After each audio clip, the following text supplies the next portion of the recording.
ยามตอนแรงๆพี่น้องเนาะ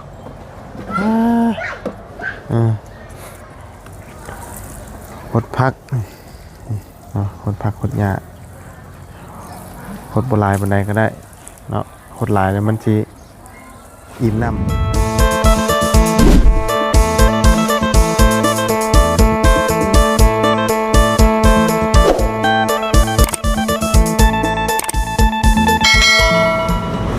เนาะพี่น้องเลยหลังจากที่ว่ามื้อเว้นเนาะพบพ่ออันนี้พี่น้องเลยเนาะทั้งปสอนเฮาก็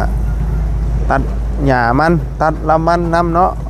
โอ้ยคำแรงมากอะพดพักคนหญ้าคือผู้หญ้าผู้ยิ่งเลยพี่น้องเลยเนาะ เฮ็ดเรียกก็คือผู้หญ้าผู้ยิ่งนี่ได้พดพักคนหญ้าเนาะเอาสบายดีโดยสบายดีตอนค่ำๆพี่น้องเลยเนาะพ่อกันยามแรงๆเนาะตอนค่ำตอนแรงมาตะกนมันฮะมาตะกนมันมาตะกนมันมาแต่อันมองนั่นจังโมงอ่ะมองนั้นนะ2 โมงพรีเมื่อพรีมูชวนกนมันเลยอ๋อเลยกนมันเขากนมันเอาแห้งบริพักเลยเนาะว่าสิมานอนพักก่อนว่ะบริพักครับได้โลกกินนะว่าผักกาดนี่โลกกินแหละฮะโลกกินแหละโลกกินอะไรลวกกินแล้วอ่ะผักนี่ว่าจะพัดกินนะ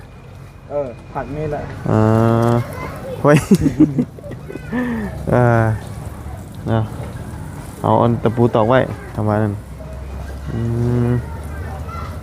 ผักกาด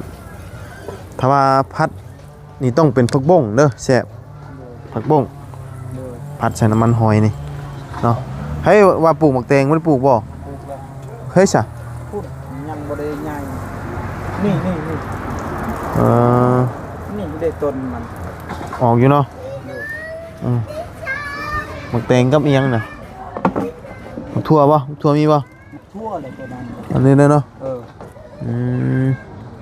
แตงต้นยังไงสอนนี่คือนี่หน่อยนี่ต้นยังนี่ต้นมะขามอันนี้ได้มะขามแจ้งฮะแจ้งหมากอย่างน้อยหยาแจงมันอันนี้ได้ต้นนี้ได้หญ้าบ่หรือว่าจังได๋ขามต้นยังน่ะต้นมะขามยังบาดนี่เนาะต้นมะนาวต้นมะนาว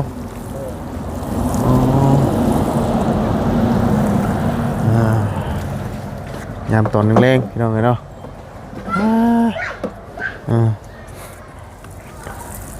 หดพักหดพักหดหญ้าหดบ่หลายปานใดก็ได้เนาะหดหลายแล้วมันสิอิ่มน้ำตายแล้วอิ่มน้ำลายเนาะนี่เห็ดข้างให้หมักทั่วแตงขึ้นตัวนี้แล้วพอดีว่าถอนมันนะแล้วบ่แล้วชวนมาใหญ่บ่ใหญ่กันด้วยแต่คนหลายบ่เขาไปเขาเดียวก็แล้วเลยเนาะบ่ได้แล้ว3 ชั่วโมงอยู่ในสวน3 ชั่วโมง3 ชั่วโมงแต่2 โมงจนฮอดช้ำนี่หากระมือมกินโดยหากมาเมื่อกี้นี้แสดงว่าคนนี่เต็มชวนเลยเต็มและสาวไปคน30 คนเข้าไประยะเวลาสั้นๆจำนั้นเพิ่นก็เฮ็ดอันย่อเฮ็ดกินอยู่บ่ต้มไก่ต้มหยังอยู่บ่ไก่ใน2 ตู้กินไก่2 ตัวน้ำหวานอีกน้ำหวานมันแม่นง่ายบ่เอาแห้งกันชื่อน้ำหวานไปเนาะหวานหมู่คนมันกินมันเดียวชวนเขาหลายชวนมันฮ้อนมันเมื่อยน้อยหมูกินกันบ่ได้เนาะหมูพามีเนาะบ่ได้เด้หมูพามีพากินเด้มันก็ต้องแค่นั้นอยู่แล้ว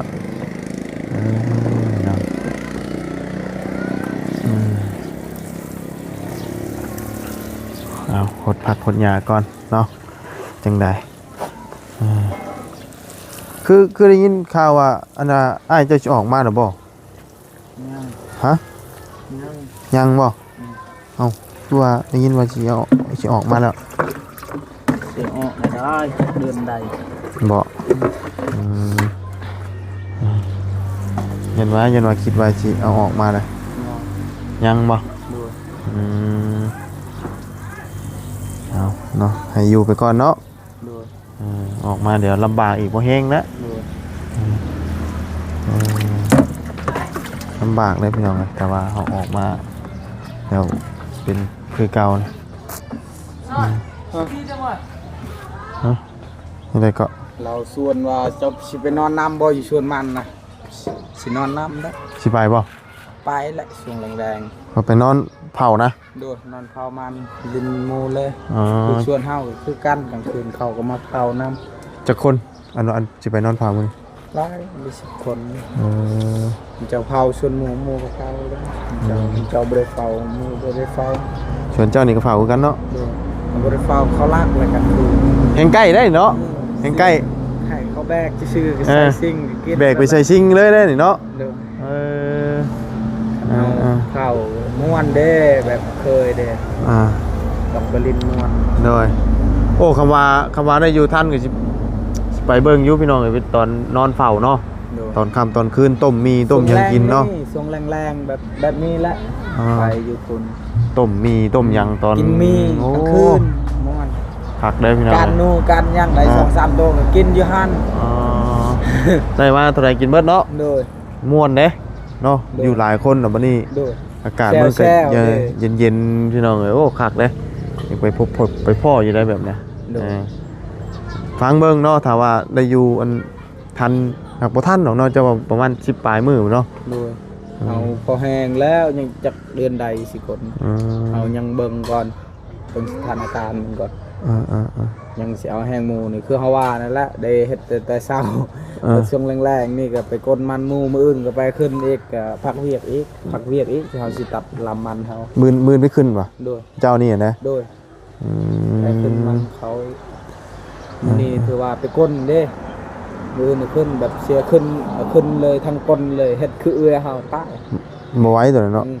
นัก โอ้เฮ็ดนั่นแบบเอื้อคอยผู้เดียวมันได้ซอย นักเกินเนาะเมื่อยเนาะ นี่ก็หนักคือกัน โดย เอาโอ้ยบ่ม่วนโทรศัพท์เพนี่เฮา ใช่บ่ได้เด้อบ่ หมูมีแต่มาอยู่พุ่นลิ้นโทรศัพท์หมด อืม บัดแล้วไปการนูการย่างในแล้วเป็ดกินโอ้จะสิทายให้เขาเบิ่ง ม่วนได้ ตอนนี้เท่ากับบ่มีโทรศัพท์เลยบ่ โดย มันเป็นอะไรมันตายคักเด้ ตาย เออมันห้าง เอ้าสิมัดแล้วนี่ เออ กินไว้นกมาเข้า ไก่นะสิเขามีนกนกมันบินเข้าอยู่แล้วนกนะ โดย เท่ากับตอนนี้น่ะบ่มีโทรศัพท์ใช้แล้วเนาะ โดย นอนโดดเดียวดายผู้สาวก็บ่ได้โทรด้วยนี่ เฮ้ยม่วนเนาะ เออ แบบแล้วไปการนูการย่างเด้ ตายได้แล้วก็ลงสตอรี่ให้เขาเบิ่ง เพราะว่าโอ้ได้หนูว่ะติ โดย แสดงว่าเจ้ามากินนี่นะเอารถคันนี้ไปบ่ โดย รถคันนี้ไปนำ ไกลเติบดิ เฮาบ่ได้แก่หยังเนาะก็เลยเอาคันนี้ไปส่วนมันเอาแฮงพี่น้องเอ้ยมื้อนี้อากาศเย็นได้มื้อนี้นะ โดย หนาวพี่น้องเอ้ยเนาะอากาศแบบเย็นเจี๊ยบมื้อนี้เย็นๆแน่มื้อนี้เนาะเอาสิไปนอนเฝ้าเนาะมื้อนี้เนาะต้องหาปืนของขี้เหยื่อไปนอนนำได้พี่น้องเอ้ย โดย ปืนแก็บไปนอนเฝ้าหายิงหนูเนาะ โดยคือตะบองยังคัก โอ้ขาด บัด นะ แล้วได้นั่นโว้ถ่ายคลิปก่อน โอ้ยเนาะ เฮ็ดเครื่องกินเด้เวลากลางคืน ผักปกว่าติ บางเทื่อก็ปิ้งแน่ โอ้เนาะ แล้วก็ใส่เทียมผักยัง อ กินใส่หัวสีไข่อิงกิน ว่าสิมีอันวางแผนกัน ไปนอนป่าผู้ดีได้พี่น้องเอ้ยเนาะชวนบ่ชอนไปนอนนำฟังเบิ่งเดือนนี้แหละก็ว่าจะได้ขึ้นมาพร้อมกันว่าสิพากันนอนป่าจะคืนนึงนะไปนอนบรรยากาศเนาะไปเฮ็ดอยู่เฮ็ดกินตามป่านอนลองเบิ่งกันนะนอนเอาบรรยากาศถ้านอนนี่ว่าบุญนี้สิเอาอันนี้เด้เอาไปบัดนี่เด้กั้งแล้วก็ปูนอนเลยเนาะมันจะคักเนาะ โดย ได้บรรยากาศได้ตรงนั้น น นะ อนอยู่ใช่ จังหวะยังบ่ทันฮู้เดี๋ยวเบิ่งก่อนเพราะว่ายังบ่ทันฮู้ว่าสิได้นอนปีนี้หรือว่าปีหน้า โดย เนาะหรือว่าเบิดเดือนนี้ เบิ่งก่อนพี่น้องเลยเนาะว่าสิพากันนอนเนาะอยากได้ภาพบรรยากาศที่ว่าพร้อมหน้าพร้อมตากันนะเนาะอยู่นํกันเนาะคือภาพมือนั่นได้พี่น้องเนาะภาพมือที่ว่าบุญลงคลิปมันโอ้ยเนาะ FC มันก็ดีใจเนาะบ่ได้เห็นจะโดนแต่พี่น้องเลยทีมงานรวมตัวกันถือว่าโดนๆสิได้พ้อกันมันยากได้สิได้พ้อกันนะถือว่าโดนพอสมควร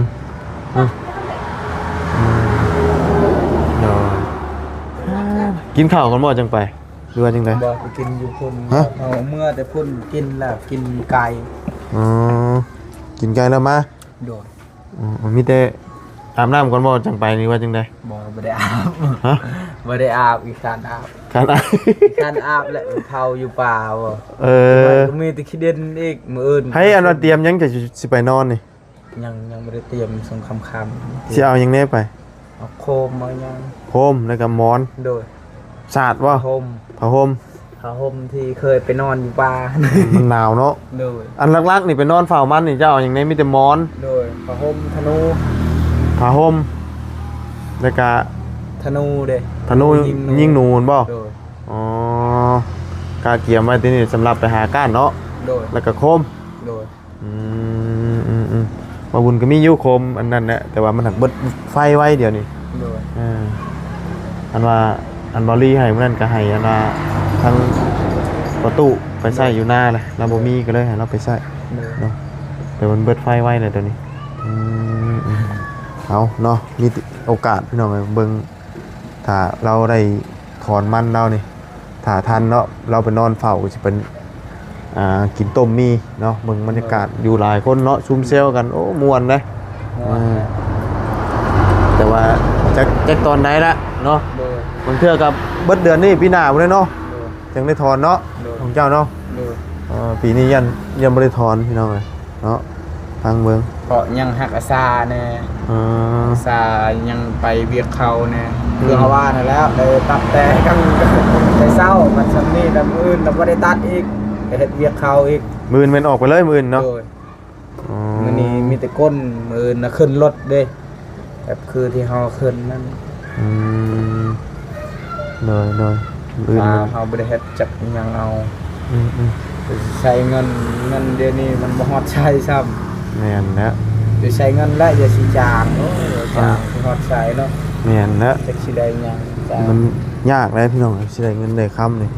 โอ้ยเบิ่งทางนี้ก่อนมันจังเห็นคักเลยปึ๊บโอ้บรรยากาศเย็นจ้อยๆเนาะเอารถห้างมาไปมื้อนี้ด้วยจังได๋บ่รถใหม่บ่เอารถห้างมันเอาไว้แก้เครื่องแน่ไปตลอดมันก็นักคือกันถึงมันชิขี้ลายมันก็รถเฮาเขาแบ่งกันใส่เด้แบบนี้ไปไกลเด้ไกลนิดนึงอยู่บ้านสกีพุ่นอันนี้ได้อันสิไปอันนอนนี่ได้โดยสกีตัวเทิงมึงบ่นี่แบบสเตอร์ใหญ่มันสิตัวใหญ่นี่มันเล่นไว้บ่ได้แม่นบ่มันซ่ามันจะมันสั่นเนาะโดยแต่เฮาบ่มีรถจำเป็นนั่นนี่มีแล้วแบ่งกันเด้อย่าคือคนกันอย่าไปใส่แต่แรงงานผู้เดียวใส่แต่ผู้เดียวตลอดให้ย่อเครื่องหนักเมื่อยเนาะมันก็เมื่อยนี่คือกันรถก็คือกันถึงมันจะเป็นรถจักรมันเป็นเล็กมันก็เมื่อยคือกันเอาใส่งานตลอดรถนี่มันเมื่อยนี่คือมันเพเนาะมันเพมันฮักนี่แหละแสดงว่ามันเมื่อยเนาะมันเพจังหน่อยมันช่อเด้บัดนั้นมันเป็นยังจะได้รถใหม่แล้วเจ้าลืมคอยเลยเนาะมันสอว่ามันช่อแล้วบัดนี้มันเพนั่นเพนี่เวลาเขาสิแก้ข้อนะเพื่อตีนแตกมันเฮ็ดนั่นแหละเพราะมันชอบแม่นเนาะเทื่อก็แวนมันแวนมันเพเอาแบ่งกันใส่เด้ใส่นี่ละนิดอันนั้นละน้อยเอาใส่ได้นานแม่นเนาะโดยนี่แหละบ่ได้แก้กล้วยถ้าว่าขี่ตัวนี้ขี่เวลาสิตัดหญ้าล่ะไปมันแบบยากเด้นี่ตัดหญ้ายันทึกยังมันขูดมันเป็นรอยมัดรถ นี่แหละตัวนี้นี่กับสเตอร์ใหญ่พร้อมเฮาเล่นไก่นี่มันสิเปลืองน้ำมันแต่ก็มันสิสั้นเนาะ โดย ตึกจังพอเวลาเห็นนะเพิ่นแก้กล้วยน่ะเพิ่นเล่นตามทางเล่นบ่ได้ไวเลย โดย เล่นแบบปืดไปหัวมันสเตอร์ใหญ่เด้เนาะ มันค่อยบืนเด้อ มันค่อยบืนเด้ถ้าว่าทางอันนั้นน่ะบ่เป็นหยังเนาะ โดย ทางขึ้นภูลงภูน่ะเพราะมันใหญ่คักเลย คือว่าลอยรถ เรื่องบืนนี่บ่ญาติเนาะ โดย สิบืนจำได้แห้งบืนบ่แตกต่างคือขาทารถไทยกะอิหยังเพิ่นใส่เอิ้นบูเล่เนาะบูเล่ใหญ่นี่ที่มันแห้งบ่ทำรถไทยเนาะไทยกะใส่บูเล่ใหญ่เด้หมุนไหมอันนี้คือกันนะพี่น้องใส่สเตอร์ใหญ่เนาะคำว่ารถถีบเพิ่นเอิ้นรถลิตรเนี่ยนี่นะ โดย แม่นบ่รถลิตรขนาดเนาะรถลิตรรถถีบรถจักรนี่เอิ้นสเตอร์สิไปนอนเฝ้ามันน้ำมูเนาะก็ถือหน้าหรือว่าธนูพี่น้องไปหายิงยังเฮ้หาการนูกลางคืน ประมา เนาะ ณ8 โมง 9 โมง 10 โมงก็นอน 9 โมงทุก ไปทุกครั้งนี่ต้องได้ทุกครั้งบ่หนูนี่ ได้บ่ได้ลายหั่น2-3โตก็พอได้กิน เขาไปก้านนี่เขาเห็นโตมันบ่ดีว่านี่แหละ เห็นโตมัน บ่ได้ กับเห็นตามันเล อ๋อย ยันไว้อย่าว่าเขาเห็นตามันน่ะนะ ตามันกับกระโตมันเลยแหละ เพราะว่าก้านนูนี่คำว่านั่นน่ะเขาเห็นตามันก่อนตามันแดงๆเนาะ โดย เห็นตามันก่อน ต้องดุการแน่คือคนเฮาคือการเฮ็ดเปียกก็ต้องขยันแน่บ่ได้ขยันก็บ่ได้แหละมันก็คือกัน โดย การจึงน้อยเดียวบัดบ่เห็นโอ้ยจักมือบ่ยันแหละสินอนแล้ว เพราะว่าก้านนูอยู่พี่เนี่ยเพิ่นบ่ได้ใส่แบบว่ามีหมานะ โดย แต่อยู่บ้านนี้ต้องมีหมามานนะ โดย ต้องเลี้ยงหมาไว้ว่าให้มันเล่นหาสืบกินเด้มันเห็นแล้วมันสิเห่า โดยอยู่เฮาบ่ บ่ได้ค่อยใส่เนาะ โดย บ่ได้ค่อยใส่มาหากินอยู่บ้านนี่ต้องเลี้ยงหมามานเนาะหมานี่มานนี่โอ้แห่งเมนูหลายเนาะโอ้คำมันยุงหลายเนาะ โดย ตกแรงมาแล้วโอ้ยุงพี่น้องเอ้ยยุงจ่อยแถวบ้านนี่เอาเจียงไปคือแกกล้วยมาแล้วบ่ โดย ฮะ แกกล้วยจักแล้ว เราไปแกกล้วยอีกรอบหนึงนะเมื่อเว้นนี่ก็ไปมาเลยนี่ก็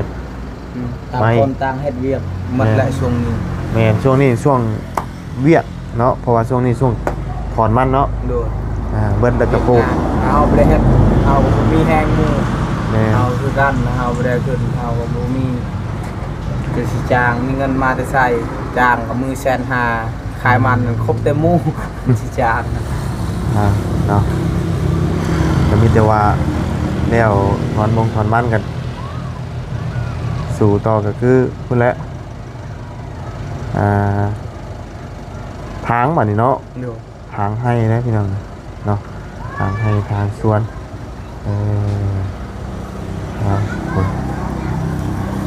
ทางน้องไม้เนาะขยันกันได้เนาะขี่รถไปแล้วพี่น้องเอาจังหน่อยนะไปเนาะสอนเนาะ โดย ห่อข้าวไปบ่นี่ ยังเขายังบ่ได้สุกก่อนนึง บ่ได้ห่อไปบ่ดีว่าหนึ่งคนเด้ ห้อง ห่อไป เอาไปกินอยู่พุ่น ยันว่าเฮาเอาหม้อหนึ่งยังเป็นหนึ่งข้าวอีกคนเลย บ่มีแต่เอามาเข้าสุกซื่อ โดยเอาพี่น้องเลยเนาะเป็นไงกันเบิ่งน้ำกัน โดย ว่ามันบาซอนสิได้ถอนมื้อใดแล้วก็สิได้จักล้านพี่น้องเนาะ โดย โทรศัพท์ก็ตายเนาะมีโทรศัพท์ใช้ระวังมันเหงาเห็นหมู่เล่นแล้วก็เวลาได้หนูได้ในมากก็อยากถ่ายลงสตอรี่TikTok ก็บ่มีเนาะบัดนี้ โดย ทิ่มแล้วว่าตอนนี้นะ บ่ได้ทิ่มมาเม่นไว้ มันโทรเข้าบ่ได้เลยบ่มันหน้าจอมันดับบ่ตอนนี้นะ หลับเลย มันบ่อยากตื่นแล้ว บอกเบิ่งหมู่อีก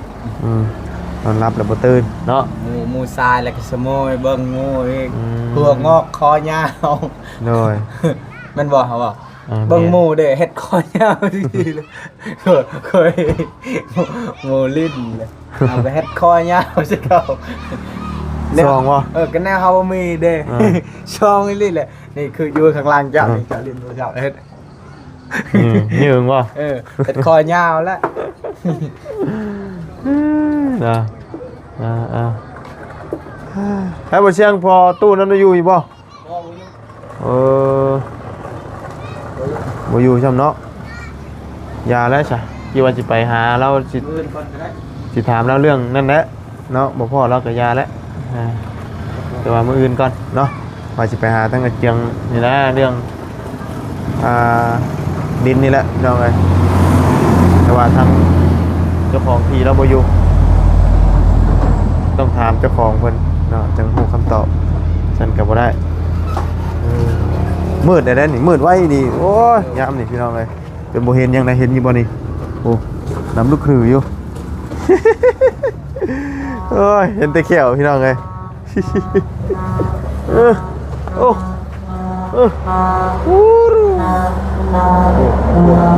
เลนนั้น280พี่น้องเอ้ยเลนรถนี่เนาะ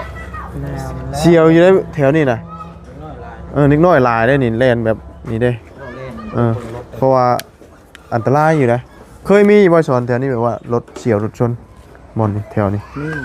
ก็ตำกันปิ้วเลยเป็นตาย ตำคนนะตำบอลไหน ตำบอลนี่เลยหุ่นอยู่ชีเลยคน ตำอยู่ฮะตายบ่เคยตาย แต่ว่าตกพี่ โดย ตำค่ารถจักรบ่รถใหญ่ รถบ่รถใหญ่ฮะแต่ว่ามันตำกับรถจักรบ่ตำคนเลยคนยางเลย ตำแบบคนเลย โดยปิ้วเลยตายย่างก็บ่ได้หักมันได้สักยาดีเอาเลยแล้วรถนี่มันแล่นไวบ่ดูว่าแล่นแบบซ้ำใด ไว้เลยว่า แต่ว่าคือบ่ตายมันบ่ตายทันอยู่คนก็ตายอีกในเดียวชื่ออยู่คนก็ตายเลยแสดงว่ามีของดีนะคนนั้นน่ะเนาะแบบว่าตำอยู่นี่ปิวเลยบ่มันปิ้วแต่มันบาดกันบาดมือบาดยางนั่นแต่มันบ่ได้ตายคนบ่ตายโอ้ยแสดงว่าคนอันถึกส้นนะต้องมีของดีนะของคลังนะบ่หลายคนบ่มีใครมีของดีดอกหลายคนหลายคนคือกันรถชนทนอยู่นี่ได้แต่ผมมีไผเต้นยังโดยผู้นึงนั้นตำงัวหูจนหลุด แต่บ่ตายตำงัวแอลเด้จริงยังมีงัวเด้แถวเฮานี่ตอนนี้ตำงัวตายแต่หูหลุดหูคนน่ะหลุดแต่บ่ตายนี่เขาเว้ามันต่างกันคนอยู่พุ่นน่ะตำน้อยเดียวนั่นตายเลยมันมีหม่องเคยตายเลยเนาะผมเคยตายเลยคือว่าเดี๋ยวนี้ยังไม่เคยตายตัวตำจนปิวเนาะโดยเอาหูนี่จนรุดเลยนี่นะมันขาดเลยขาดครึ่งเลยรุ่นแบบว่าหูรุดเลยแต่ว่าแห้งแล้วกันหากับถนนเนาะโดยกับถนนหนทางเป็นน้ำถนนคือกันอยู่พุ่นเลยเดียวตายคาที่เลยด้วยเพราะว่าเด็กน้อยเนี่ยเล่นออกเล่นเข่าขามอันนี้เพื่อนคนละบ้านหรือว่าสองฝั่งนี่เรือบ้านเดียวกันบ้านเดียวกันนั่นแต่อยู่คุณหันปันแฉลวอยู่นี่บ้านบก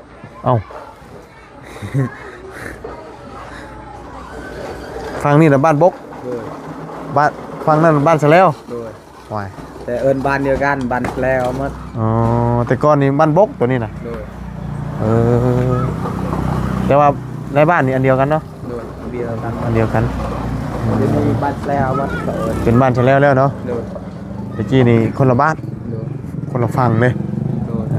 ฝั่งนั้นกับฝั่งนี้เอาซะเนาะมีเต็มอื่นเลยจะไปหาทั้งนั่นอีกเทื่อนึงบ่พอแล้วเนาะเลยสบายดีทั้งมาสอนกันสิไปเตรียมเครื่องเตรียมคองไปนอนสวนมันแหละพี่น้องเลยเนาะคำได้หลายโตกับมาไว้แล้วจะโตแล้วหนูเนาะ